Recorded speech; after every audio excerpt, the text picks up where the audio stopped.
towards me.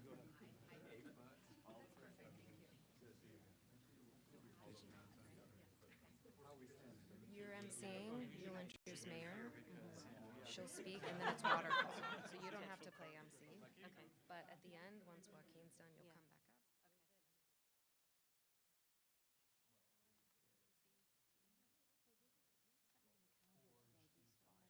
come back up. Yeah, looking in, it's not a whole lot, but I guess we can. Okay. Welcome. Hello. Good morning. Good morning, everyone. I am Mary Ellen Carroll. I am the director of the Department of Emergency Management here in San Francisco.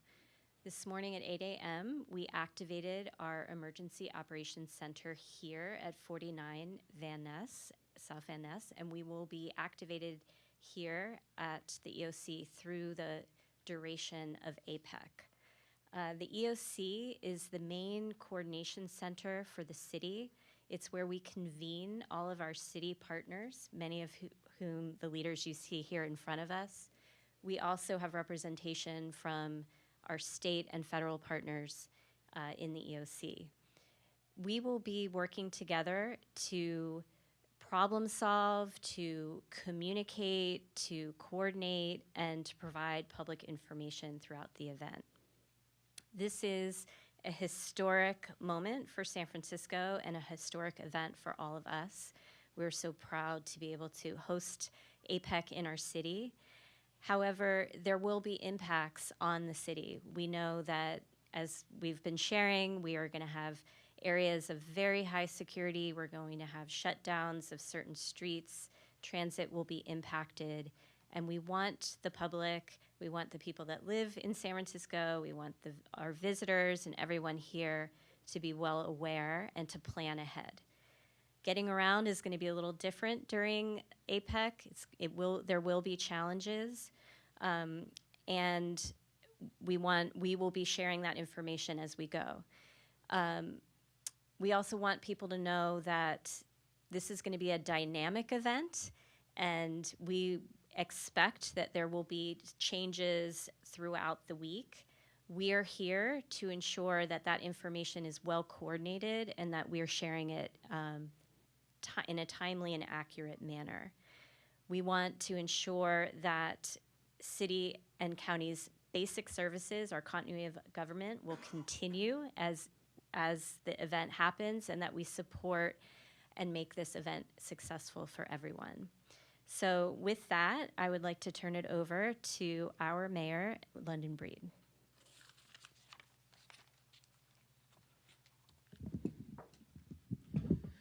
Thank you, Mary Ellen. And this kind of feels like a bit of deja vu here, almost what we had to go through during COVID, except we have smiles on our faces.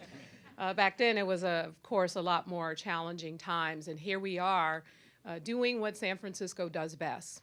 When it comes to challenging situations and the need to pull together to ensure that we are prepared for any and all situations, we bring many of our department head leaders that are joining us here today to really focus on making sure that we are doing everything we can to clearly communicate to the public. Now, today is not the first day that we started working on APEC. As many of you know, we made an announcement several months back when the Vice President, in fact, Kamala Harris, announced that San Francisco would be chosen as the location to host this significant event where all of the world will be watching. And so we began preparation, not just in raising the over $20 million necessary to support a lot of the activities that are occurring during APEC, but to also ensure that our various agencies were prepared and working with state and federal officials, because we know this is unlike anything we've ever experienced, at least for those of us who were not around during 1945 when the United Nations was established in San Francisco. But things are changed. Technology is a part of what we have to deal with, and but street closures and roadblocks and a number of motorcades and other things. Those are things that we need to make adjustments for. So as Mary Ellen Carroll said, there will be some inconvenience. And more recently, I know that some people have said after a global pandemic, folks have been sitting in traffic and they said they've never been happier to sit in traffic. I know that died down just a couple of days after someone has said that. But there will be traffic impacts. And let's just talk a little bit about that. You're going to hear from a number of department leaders who are joining us here today to talk about the various roles. But ultimately, we know that many of the activities will be happening at Moscone Center. There's going to be a lot of meetings going on with various CEOs and leaders. And we know with that, the perimeter that will be very limited to the public. We will have the chief talk a little bit more about that particular area. But we also know that there will potentially be people who will protest. And we want to make sure that people are able to exercise their First Amendment right to protest. But just to be clear, we will continue to do everything we can to enforce any and all laws that are on the books. Our police department will be fully staffed, not just in the areas impacted by APEC, but also in our neighborhoods all over the city and county of San Francisco. So our goal is to operate this Emergency Operations Center as a vehicle to make sure that we are doing everything we can to alert the public to any and all issues, changes, or things that we are aware of. Because with many of the street closures, with many of the parking restrictions, and in many of these areas, it is not necessarily our decision to impose them. We are following the recommendations of the well, they're not necessarily recommendations, they're requirements from the Secret Service Agency to deal with the ability to move people around and to keep various leaders and delegates safe in San Francisco. So just to give you some perspective, I wanted to kind of go over some of the street impacts and really highlight some of the areas we should be concerned about starting on Tuesday and probably even late Monday night on November 13th.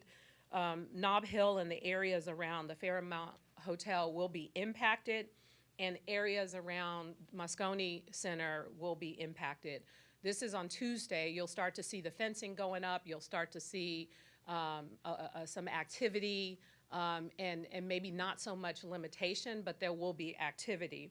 On Wednesday, November 15th, areas around Nob Hill and Moscone Center will be fully impacted that day. The bulk of the activities will be taking place on Wednesday and Thursday of next week. So we're talking pretty much about a 72-hour period where there will be impacts. And then also areas around the Exploratorium will be impacted starting midday on November 15th through the evening. On Thursday, November 16th, areas around Nob Hill and Moscone will still be fully impacted. And then areas around the Legion of Honor, including areas on certain streets where there will be no parking signs that have already been posted in and around streets like California and Pine. There will be motorcades crossing from north to south in random parts of the city. So what that means is people will be stuck in traffic on Thursday during the times when that occur. So if you're coming into the city in those particular areas, there will be some impacts. On Friday, areas around Moscone and Nob Hill will continue to be impacted, and we anticipate that Friday, many of our leaders will be leaving San Francisco. We believe that the San Francisco airport will also be impacted, and we expect to hopefully, fingers crossed, get back to normal by Saturday, so everyone can have a great weekend in San Francisco. So just so you know, there is an app, and I know Joaquin Torres is going to talk about that, because yes, there'll be impacts, but also there's opportunities. And what we have tried to do with APEC is to not only ensure that Moscone Center and the various events and activities that are going to be occurring, whether the city is the host or some private company or individual as a host, but we wanted to make sure that the delegates knew about our wonderful restaurants in our various neighborhoods and opportunities to go outside of the Moscone Center area or the hotels that they are staying at and visit other neighborhoods in our city. And so there will be an opportunity to do that, and I know that we've been working really hard. Both Joaquin Torres and Katie Tang have really been very supportive of not only communicating with the community to ensure that people understood what the impacts were in the impacted zones, but also what the possibilities are to ensure that there is a connection between APEC and these various businesses and locations.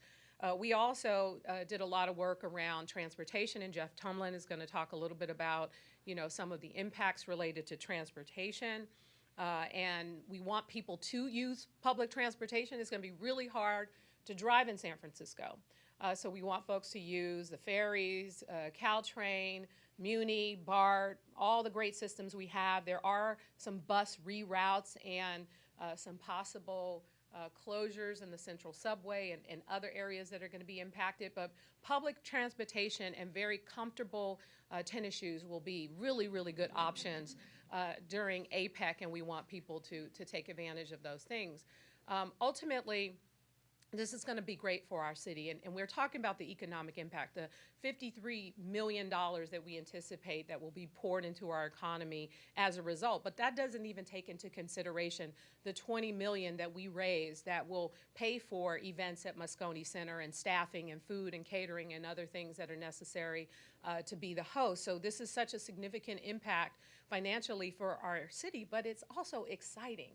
We anticipate that there will be somewhere around 2,200 press from all around the world. Although we love our local press and we appreciate you all being here today, we want people, especially who are coming from other places, to experience San Francisco for themselves so that they can tell the story from their own experience of walking the streets and visiting other parts of our city. We want to make sure that the real story of San Francisco is told.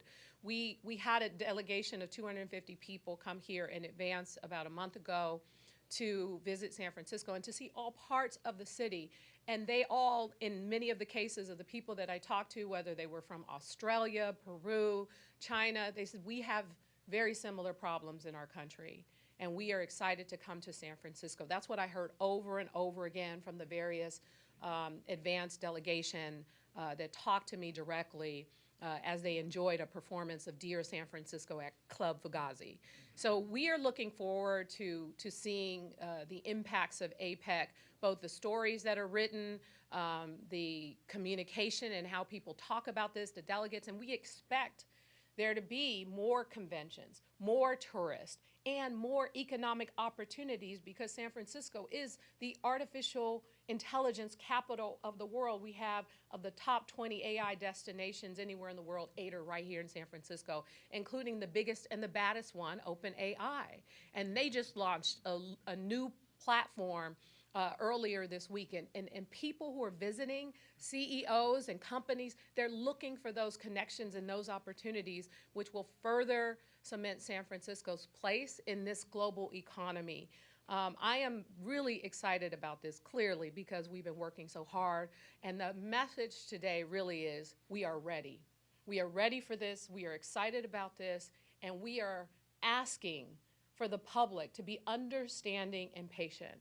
It is going to be a very challenging time, but the reward for this is San Francisco on the global stage, and others get to see what we know already as residents of the city, how amazing and how special it is.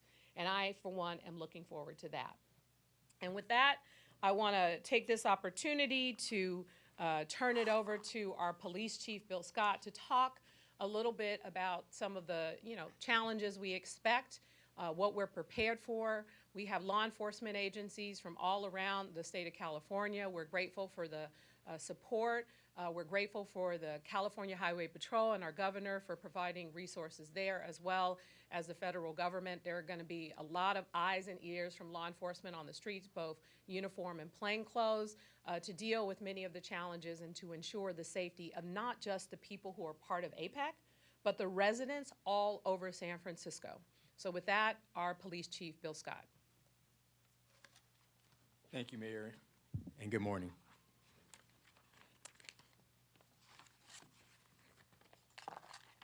So I will start this off with a round of thanks for a lot of people that are standing beside me, starting with our Mayor, London Breed. I have to thank Special Agent in Charge, Jeremy Brown from the United States Secret Service, because they have been a great partner. Because this is a national special security event, the U.S. Secret Service is the lead as far as the security on this event, and we could not ask for a better partner to lead this event than the Secret Service and Jeremy Brown. I'll start where the mayor left off. The biggest message for you today is we are ready. We're very excited that this event is being put on in San Francisco because this is a big event. We're expecting over 20,000 people across 21 member APEC economies, hundreds of CEOs from around the world, and our city is ready to meet that moment. Now, as the mayor mentioned, we expect that there will be quite a bit of First Amendment activity during this coming week, and we are prepared for that as well. This city knows how to facilitate First Amendment activity. We do it time and time again. We respect people exercising their First Amendment rights, but we will not tolerate violence and we will not tolerate property destruction. I want to make that very clear. We are prepared to take action if those things do occur. Working with our Sheriff, Paul Miyamoto, and many other law enforcement partners, we want this to be a safe event for everyone. So we are prepared for that. If you are involved in a protest, please know and be aware of what people around you might be doing, especially if they are committing crimes. If you see that, we ask that you please report it. Don't stand and be complicit to others around you committing crimes, because those people make it bad for everybody. We will work to communicate with demonstrators to ensure that everyone is treated with respect, because that is what this city is all about, treating people with dignity and respect, and to make sure that everybody's rights are protected. The San Francisco Police Department will have a full-time team working with all of our department bureaus for APEC events and the city as a whole. And as Mayor Breed mentioned, we will have full deployment all across the city, so we don't expect any disruptions to emergency services in any other part of the city. We are ready for that as well. I'd like to give a special thanks to the California Highway Patrol, who has stepped up big time to help put on this event, and we could not do this without their assistance. As far as these types of events, this city has a lot of experience. We've hosted Super Bowls. We host yearly the Pride Parade. We've had the Global Climate Action Summit, victory parades for the Warriors and the Giants. So we know how to do this.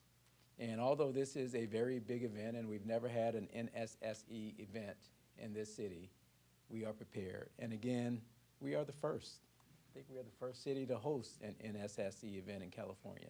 So that is really exciting for us. As far as staffing, we are prepared to make sure that everybody is safe. In short, every able-bodied San Francisco Police Department will be working this week. Every able-bodied San Francisco Police Department. We are fully mobilized, and we haven't done this in quite some time. So that is how significant that this event is. Please follow our social media channels for updates and unfolding events. We will keep the public informed if there are any changes or disruptions that the public needs to know about. We do not anticipate, again, that APEC will anticipate city services, but there will be disruptions to everybody's regular routine. So we have some asks for you. Please be patient. Please allow time, extra time, bake extra time into your daily routines. And also, we ask, if you see something suspicious, report it.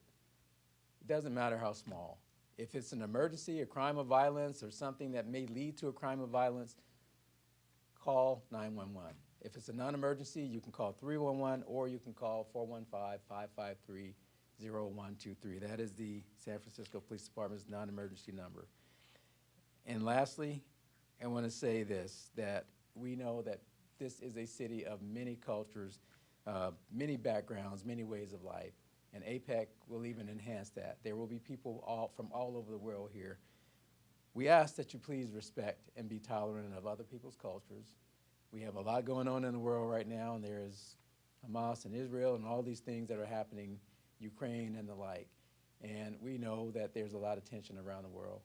But we also know what San Francisco is. We are a city that's accepting and welcome, and we respect everyone that comes here and that lives here. So we ask that that continues, and let's show the world that we are ready, and we are the world-class city. Not a world-class city, the world-class city.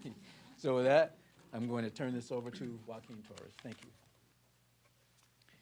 Thank you so much, Chief. Thank you, Mayor Breed. Good afternoon, everyone. Joaquin Torres, Assessor Recorder. For the purposes of today, one of the co-leads of the Community Advisory Committee, ensuring that we are celebrating the best of San Francisco. There's been so much work that we've been hard at implementing to make sure that this event is a success, and so that the attendees who are joining us for APEC have a truly extraordinary San Francisco experience.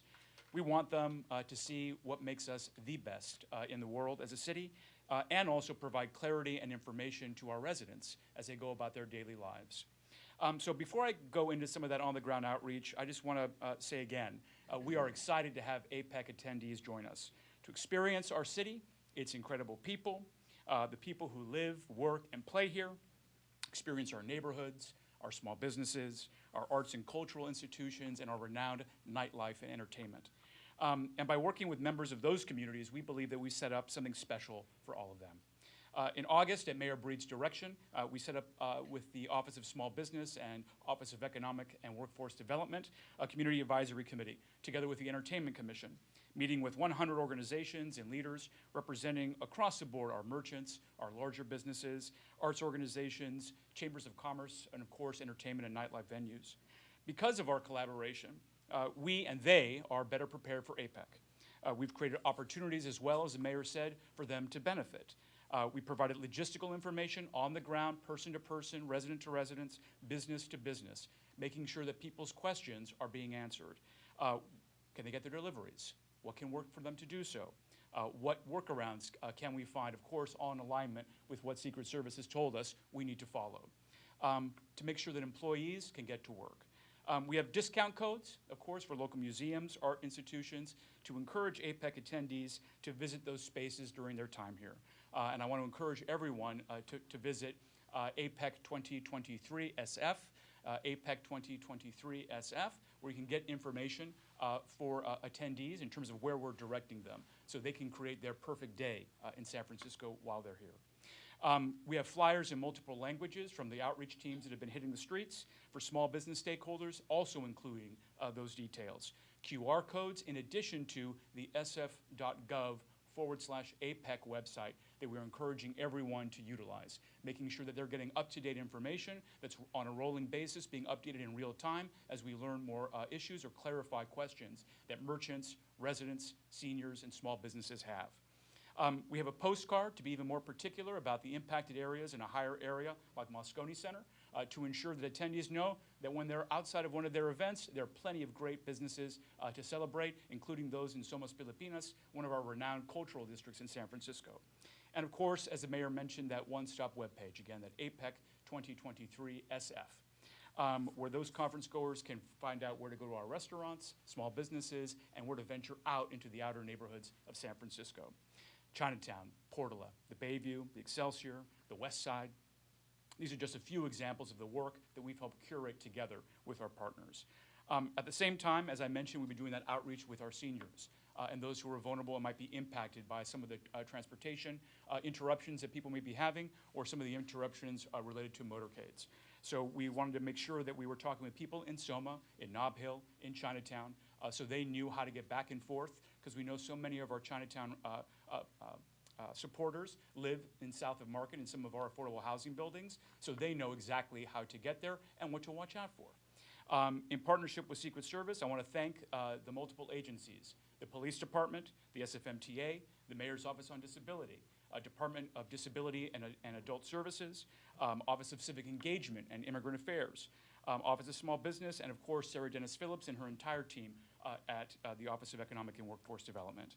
We've been working to get this information out to you.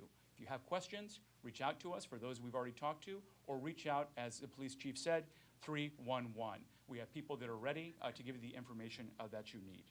So I just want to say, again, that we're very, very grateful to have APEC attendees here.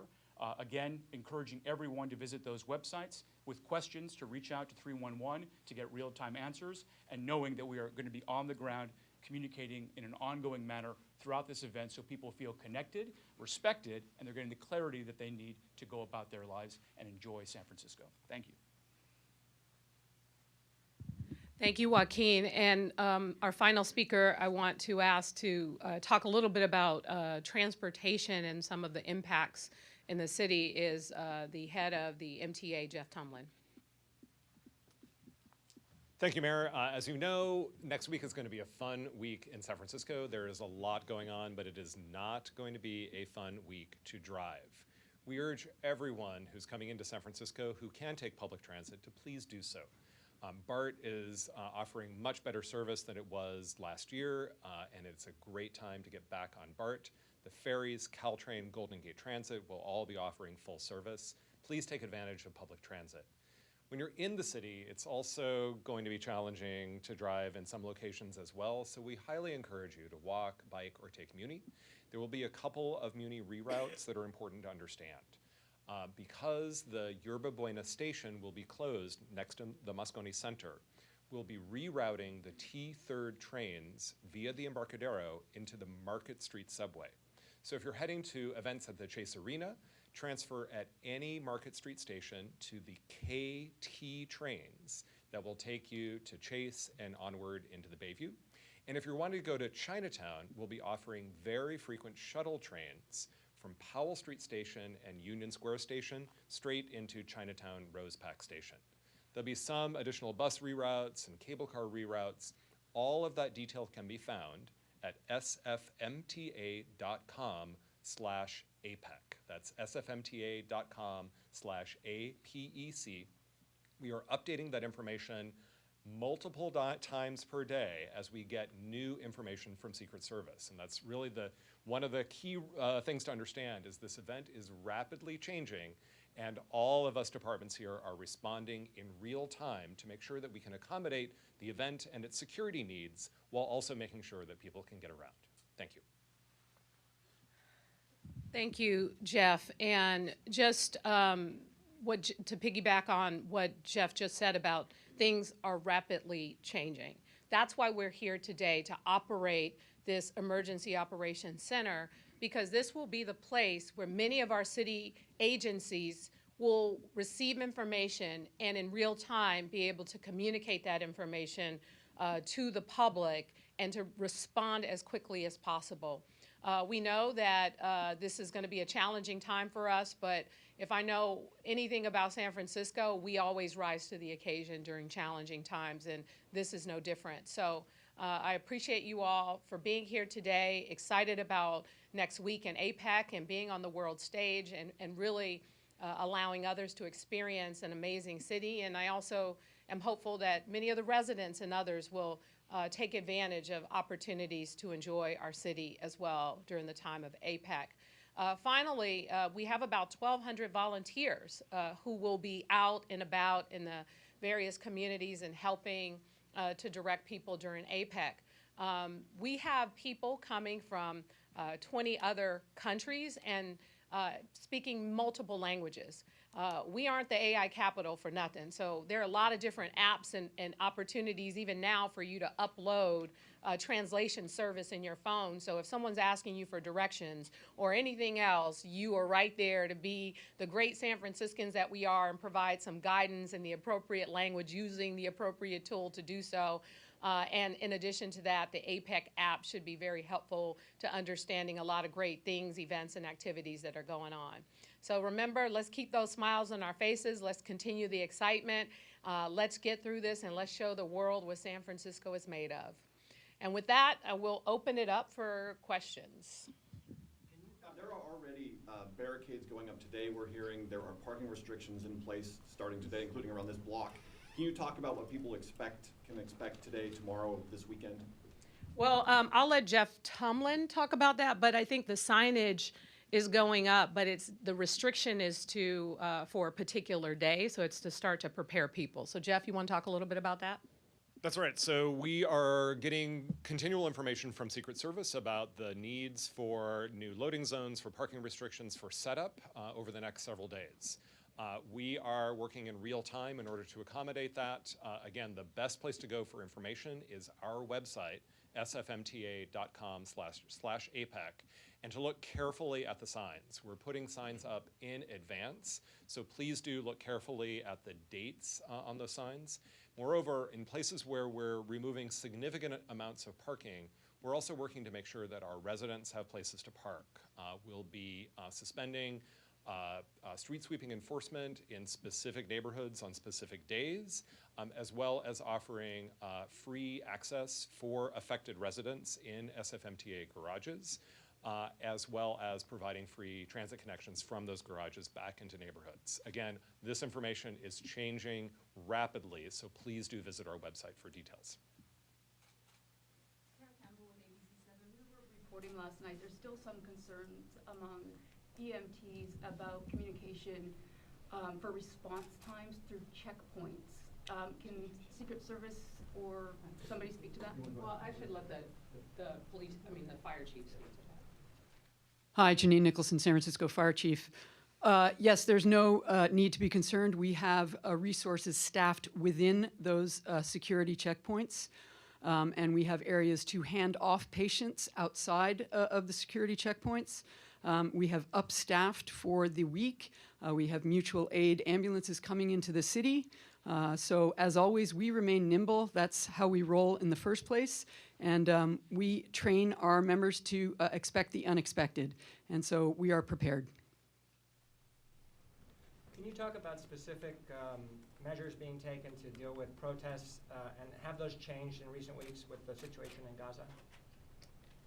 So we've been training for this event since February, and that's just refreshing our officers on First Amendment protests and things of that nature. So as I said earlier, we have a lot of experience with protests, and we don't believe that this is going to be any different. There may be more of them, but we're prepared for that. And just like any protest, our job is first and foremost to make sure that people get to exercise their First Amendment rights. As equally important is to make sure that these protests remain peaceful. And that is our job. If there are opposing factions, we have tactics for that. We try to keep opposing factions separated, and we do a good job at that. And if things start to escalate to violence or something where we have to shut the protest down, we will do that, because ultimately we want everybody to be safe. And that is our ultimate goal. People get to exercise their First Amendment rights, but they don't get to break the law. There's a distinct difference between the two, so we want to remind people of that. Carlos Cabrera from KQED.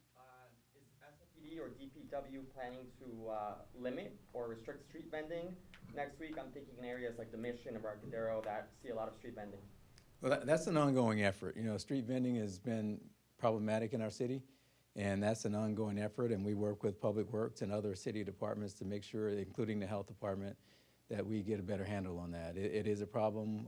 It's a concern for many communities around the city, and that will continue into this week and beyond. So that's something that is definitely a priority for the city to get a handle on street vending. I just want to be clear about the timing of the exclusion zone. So it sounds like most of the impacts are going to be on Wednesday, but as another reporter said, we're already starting to see some street impacts today. So if someone could follow up on that. Well, I would just say most of the impacts are going to be Wednesday and Thursday, but there will be there's signage that's going up now to get people prepared for what those impacts are going to be. For example, the no parking signage on California and Pine, I think it's already gone up, and that won't, is it what? In the process. It's in the process of going up, and part of this is for Thursday. It's not for the entire week. So there'll be, and that's why Jeff Tomlin said that it's important to read the signage and to go to their website if they want clarity about their specific neighborhood. But there'll be different things, and it'll maybe happen in some cases, changes could occur last minute, that we will do everything we can through this operation center to notify the public as much as we possibly can. There isn't one thing for one thing. There's Moscone Center will be the most impacted area. There are certain places where there are events. There are other events that we have heard that may happen where there may be impacts in the downtown area. So as we get the information, we will do everything we can to not only communicate to the public, but post the appropriate signage and be understanding of people who may not be able to get the information in a timely fashion. We will, as what was said, some of the street cleaning, not in every neighborhood, but in impacted neighborhoods will be suspended to allow for opportunities for people to park. So we're going to try to do our very best to communicate as much information as we possibly can. I guess for the Secret Service, you know, in terms of the timing of like implementing those checkpoints and stuff, when exactly does all of that start? Is that Monday or Wednesday? So as the mayor outlined it in her statement, she did an excellent job, thank you, by the way, of explaining it's dependent upon the location, but she covered it at the top, and briefly I'll go over it again. You'll start to see significant impacts around Nob Hill and the Fairmont Hotel on Monday evening, late Monday evening, and into Tuesday morning. That area will become fully impacted by midday on Tuesday, and that will last through Friday. At the Moscone Center, that will begin to become impacted Tuesday night, the 14th, and will become fully impacted by Wednesday morning, the 15th, and that will last through Friday the 17th and possibly Saturday the 18th. The other two areas the mayor mentioned, the Exploratorium, that impact is only only Wednesday the 15th, and then the Legion of Honor is Thursday the 16th. My name is Jeremy Brown. I'm an assistant special agent in charge with the U.S. Secret Service, and I'm the National Special Security Event Coordinator for this APEC Leaders Summit.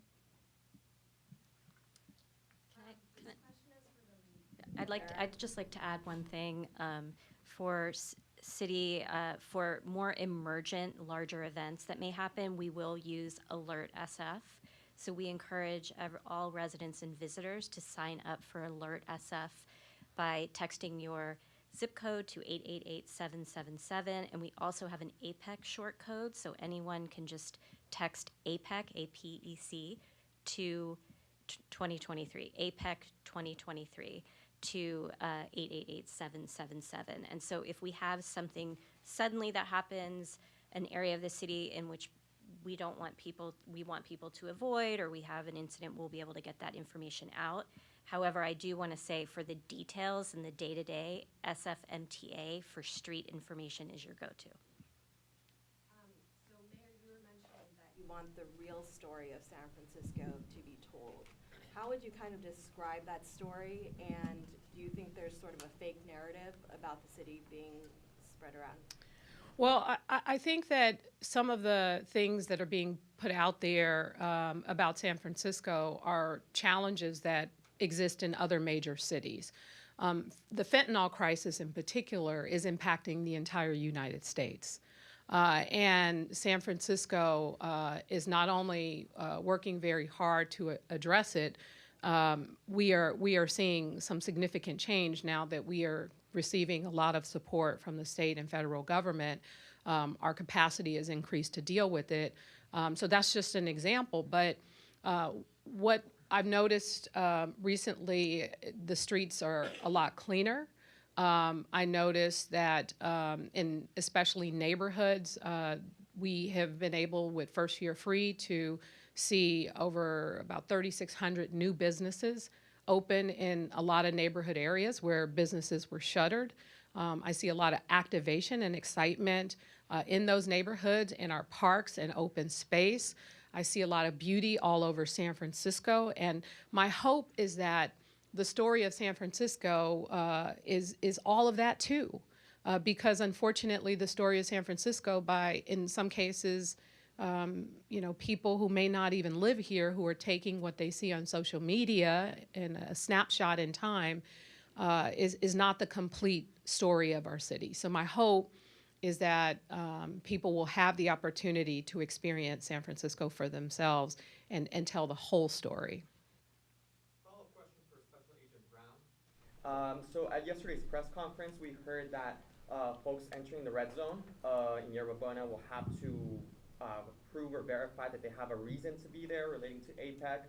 I'm thinking about folks that need to go in there for catering or for cleaning. What the specific documentation will they be needing, or how can someone prove that they have an APEC-related reason, right? I mean, I know you mentioned yesterday that folks won't need to show their immigration status, but do folks need to show an ID or some sort of documentation from their employer? So let me just take the question in several parts, because you asked several questions there. But the first thing I would say is anybody who's working the event as a caterer or anything like that has already been identified, and they would be credentialed to be allowed in. They would have a credential for the event itself. In terms of people who are accessing businesses or hotels, we have a system in place to verify that those people are registered with that hotel.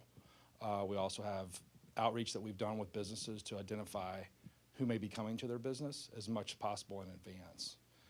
In terms of the question regarding showing identification, that is not required to happen at any of the pedestrian checkpoints. The only place that happens is when a resident enters the vehicle exclusion zone operating a vehicle. And that's because they're operating a vehicle. We need to make sure that they're lawfully operating that vehicle.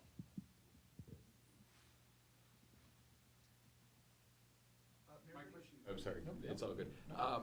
My question is, we just had a high security event in the memorial for Dianne Feinstein. I'm curious as to, I know you've been planning this for a while, but how much did that inform the response here over the next few days, next week?